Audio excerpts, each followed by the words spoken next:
నమస్తే, welcome to 9+ news. నేను సంగీత. తమిళనాడులో రాజకీయాలు తీవ్ర ఉత్కంఠను కలిగిస్తున్నాయి. తాజా పరిణామాల నేపథ్యంలో తమిళగా వెట్రి కళగం ఎమ్మెల్యేలు రాజీనామా చేసేందుకు రెడీ అవుతున్నట్టు మరో సంచలన విషయం బయటకు వస్తోంది. ప్రస్తుతం 108 మంది ఎమ్మెల్యేలతో అతిపెద్ద పార్టీగా అవతరించిన టీవీకేకు ప్రభుత్వం ఏర్పాటు చేసేందుకు ఇంకా 10 సభ్యుల మద్దతు అవసరం. అయితే కాంగ్రెస్ సభ్యుల మద్దతు టీవీకే బలం 118కి చేరింది. ఇంకా 5 సభ్యులు అవసరం కాగా టీవీకే చీఫ్ విజయ్ వామపక్షాలతో చర్చలు జరుపుతున్నారు. మరోవైపు ప్రభుత్వ ఏర్పాటుకు తగిన సంఖ్యాబలంతో రావాలని గవర్నర్ అర్లేకర్ కండిషన్ పెట్టడంతో విజయ్ ఇరకాటంలో పడ్డారు. ఇక విజయ్ సీఎం అవ్వకుండా అడ్డుకునేందుకు తమిళనాడు ద్రవిడ పార్టీలు డీఎంకే, అన్నా డీఎంకే రెడీ అయ్యాయి. ఇరు పార్టీలు కలిసి ప్రభుత్వాన్ని ఏర్పాటు చేయాలని చర్చలు జరుపుతున్నట్టు సమాచారం. డీఎంకేకు 59 మంది, అన్నా డీఎంకేకు 47 మంది సభ్యులున్నారు. వీరికి మద్దతు ఇచ్చిన పార్టీలతో కలిపితే వీరి సంఖ్యాబలం 120కి చేరే అవకాశం ఉంది. ఒకవేళ తమిళనాడులో డీఎంకే, అన్నా డీఎంకే పార్టీలు కలిసి ప్రభుత్వాన్ని ఏర్పాటు చేస్తే తామంతా రాజీనామాలు చేసేందుకు సిద్ధంగా ఉన్నామని టీవీకే నేతలు తెలిపినట్టు సమాచారం. దీంతో ఏం జరుగుతోందో అన్న ఉత్కంఠ నెలకొంది. తమిళనాడులో టీవీకే ఎమ్మెల్యేల రాజీనామాకు సంబంధించి పూర్తి డీటెయిల్స్ మా 9+ న్యూస్ ప్రతినిధి శ్రీనివాస్ అందిస్తారు. వారితో మాట్లాడి మరిన్ని విషయాలను తెలుసుకుందాము. సిఎస్ఆర్ చెప్పండి, తమిళనాడులో టీవీకే ప్రభుత్వ ఏర్పాటుకు అడ్డంకులేంటి? తమిళనాడులో చాలా పెద్ద రాజకీయ సంక్షోభం దిశగా లేకపోతే రాజ్యాంగ సంక్షోభం దిశగా అయితే అడుగులు పడుతున్నాయి. కాకుండా ఏంటంటే గవర్నర్ వ్యవహరిస్తున్న వ్యవహార శైలి మాత్రం తమిళనాడులో చాలా విమర్శలు పాలవుతూ ఉంది. తమిళనాడులోని కాకుండా జాతీయ స్థాయిలో కూడా తమిళనాడు గవర్నర్ వ్యవహారం చాలా చర్చనీయాంశంగా విమర్శనాత్మకంగా ఉంది. అందువల్ల ఇప్పటికే 2 సార్లు విజయ్ని పిలిచి మళ్ళీ అధికార ప్రమాణ స్వీకారానికి ఆహ్వానించకుండా మళ్ళీ మీరు బల నిరూపణ చేయండి, నాకు ఎమ్మెల్యే లిస్టులు ఇవ్వండి, వాళ్ళ సంతకాల జాబితా నాకు ఇవ్వండి అని చెప్పి ఆయన 2 సార్లు అదే పనిగా అంటే అదే అంశం పైన ఆయన పట్టుబట్టి విజయను పిలిపించడం, వెనక్కి పంపించడం ఇదే జరుగుతూ వచ్చింది. దాంతో విసుగు చెందినటువంటి విజయ్ ఇక ఏం చేద్దామా, కోర్టుకు వెళ్దాము అని చెప్పి చర్చలు జరుపుతున్నారు. మరోవైపు డిఎంకే అండ్ ఏఐడిఎంకే పార్టీలు కూడా కలిసి వాళ్ళు రాజకీయంగా వైరుధ్యాలు ఉన్నప్పటికీ కూడా బద్ధ శత్రువులు అయినప్పటికీ కూడా కలిసి ప్రభుత్వాన్ని ఏర్పాటు చేయడానికి కూడా తెరవెనుక రాజకీయాలు జరుగుతూనే ఉన్నాయి, మంత్రాలు జరుపుతున్నారు, చర్చలు జరుగుతున్నాయి. ఈ నేపథ్యంలో అదే గనక జరిగితే డిఎంకే, అన్నా డిఎంకే గనక కలిసి ప్రభుత్వాన్ని ఏర్పాటు చేయడానికి రంగం సిద్ధం చేసిన, లేకపోతే గవర్నర్ ఆ 2 కూటములకి 2 పార్టీలకి అవకాశం ఇచ్చినప్పటికీ ఇస్తే మాత్రం తప్పకుండా టీవీకే పార్టీలో ఉన్నటువంటి ఒకరిని విజయను మినహాయిస్తే మిగతా 107 మంది ఎమ్మెల్యేలతో కలిసి మూకుమ్మడిగా రాజీనామాలు చేయాలి. రాజీనామాలు చేసి గవర్నర్ వ్యవహారాన్ని జాతీయ స్థాయిలో, అంతర్జాతీయ స్థాయిలో ఎండగట్టాలి. ఒక రాజకీయ సంక్షోభాన్ని రాజీనామాలు చేసిన తర్వాత తలెక్కేటువంటి రాజకీయ సంక్షోభం, రాజ్యాంగ సంక్షోభాన్ని సృష్టించాలని చెప్పి టీవీకే అధిష్టానం మాత్రం ఒక నిర్ణయం తీసుకుందని మనకు వస్తున్నటువంటి సమాచారం. అదే జరిగితే మాత్రం తమిళనాడు గవర్నర్ అర్లేకర్ తన కెరీర్ లోనే లేకపోతే మొత్తం భారత రాజకీయాల్లోనే చెడు వర్తని తను మూట పెట్టుకోవాల్సి వస్తుంది. ఒక అంటే తన వల్లనే రాజ్యాంగ సంక్షోభం తలెత్తింది అనేటువంటి ఒక బ్యాడ్ ఎక్స్పీరియన్స్ ని తన ఖాతాలో వేసుకునేటువంటి ప్రమాదం మాత్రం తప్పకుండా ఉంటుంది. అలా కాకుండా విజయని కనుక ప్రభుత్వ ఏర్పాటుకు అనుమతిస్తే ఇలాంటి పరిస్థితులన్నిటికీ తెరదించినట్లయితుంది. వాస్తవానికి రాజ్యాంగంలోని ఆర్టికల్ 164 ప్రకారం తప్పకుండా ఏ పార్టీకి అధికారం, ఏ పార్టీకి పూర్తి స్థాయి మెజారిటీ లేకపోతే ఉన్న పార్టీలలో లార్జెస్ట్ ఎమ్మెల్యేలు అంటే ఎమ్మెల్యేల సంఖ్య ఎక్కువగా ఉన్నటువంటి పార్టీని ప్రభుత్వం ఏర్పాటు చేయమని చెప్పి ఆహ్వానించి తద్వారా బల నిరూపణకి కొంత గడువు ఇవ్వాల్సినటువంటి అవకాశం ఉంటుంది. అలాంటి మంచి సంప్రదాయానికి గవర్నర్ శ్రీకారం చుట్టకుండా ఇలా వాయిదాల మీద అంటే బల నిరూపణ రాజ్భవన్ లోని మీరు లోక్భవన్ లోని బల నిరూపణ చూపించండి, మీ బలాన్ని నాకు ఇక్కడే చూపించండి అసెంబ్లీలో కాదు అన్నట్టుగా గవర్నర్ వ్యవహరిస్తున్న తీరు మాత్రం అనేక రకాలుగా విమర్శలు పాలవుతుంది. కానీ అది గవర్నర్ రాజ్యాంగ విరుద్ధంగా వ్యవహరిస్తున్నారు అనేటువంటి చర్చ కూడా జరుగుతా ఉంది. అంతేకాకుండా గతంలో సుప్రీంకోర్టు ఇచ్చినటువంటి అనేక తీర్పులు కూడా ఇప్పుడు చాలా చర్చనీయాంశం అవుతుంది.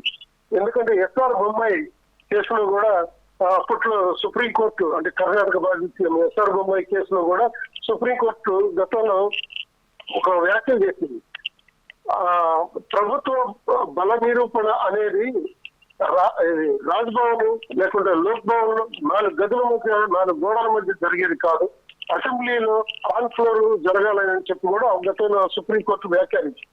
ఆ వ్యాఖ్యానించినటువంటి అంశాలను కూడా ఇప్పుడు రాజ్యాంగ నిపుణులు లేకపోతే రాజకీయ విశ్లేషకులు అందరూ తెరపైకి తీసుకొస్తున్నారు.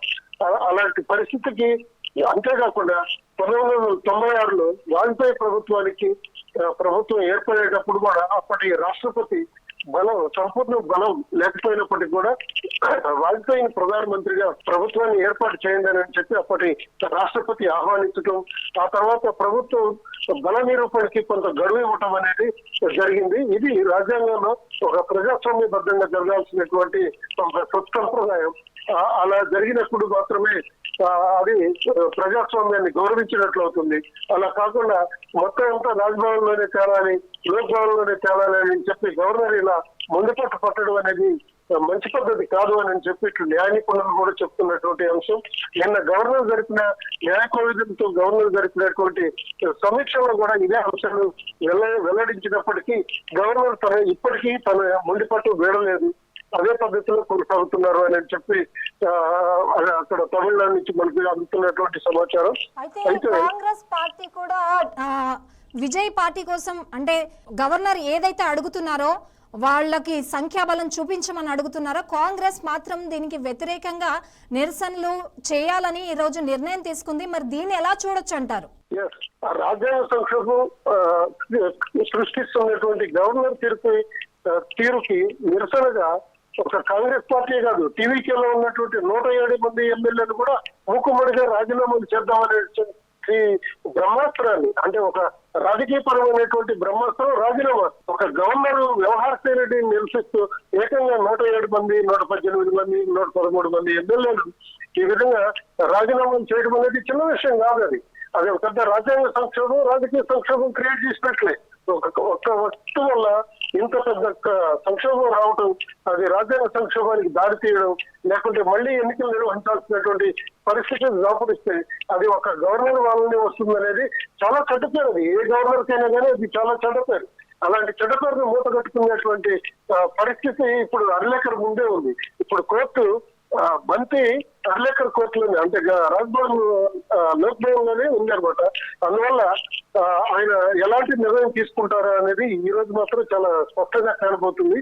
ఇప్పుడు మనకి లేటెస్ట్ అందుతున్నటువంటి మరో వార్త ఏంటంటే గవర్నర్ విజయ్ పిలిచినా పిలవకపోయినా కానీ తప్పకుండా మనం ప్రభుత్వాన్ని ఏర్పాటు చేయడానికి ఇతర పార్టీలు కూడా అంటే కాంగ్రెస్, టీవీకే, కమ్యూనిస్టులు వీళ్ళందరూ మిగతా భాగస్వామ్య చిన్న 2-3 సీట్లు వచ్చినటువంటి పార్టీలన్నీ కూడా విజయ్కి సపోర్ట్ చేయడానికి ఇప్పుడు చర్చలు జరుగుతున్నాయి. ఇప్పుడు 10:30-11 గంటలకి అన్ని పార్టీలు మిగతా పార్టీలు కూడా సమావేశాలు ఏర్పాటు జరుపుకుంటున్నారు వాళ్ళ ఎమ్మెల్యేలతో కలిసి.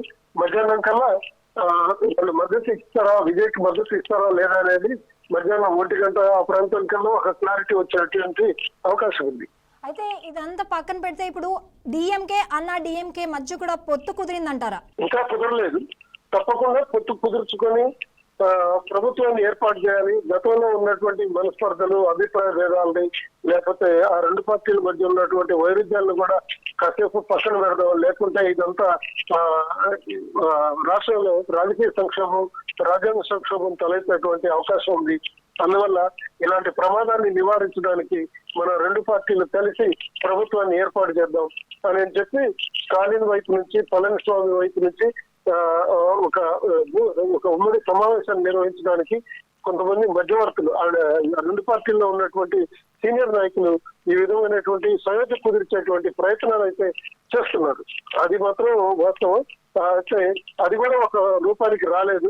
ఈ రోజు సాయంత్రానికి అది ఒక కొలిక్కి వచ్చేటువంటి అవకాశం అయితే ఉంది. రైట్. అయితే ఇప్పుడు ఈ 107 మంది ఎవరైతే రిజైన్ చేస్తామని చెప్పారో, ఒకవేళ వీళ్ళు కనుక రిజైన్ చేస్తే ఎలాంటి పరిస్థితి ఏర్పడబోతుందంటారు? తప్పనిసరిగా అది రాజకీయ సంక్షోభమే కాదు, రాజ్యాంగ సంక్షోభం తలెత్తుతుంది.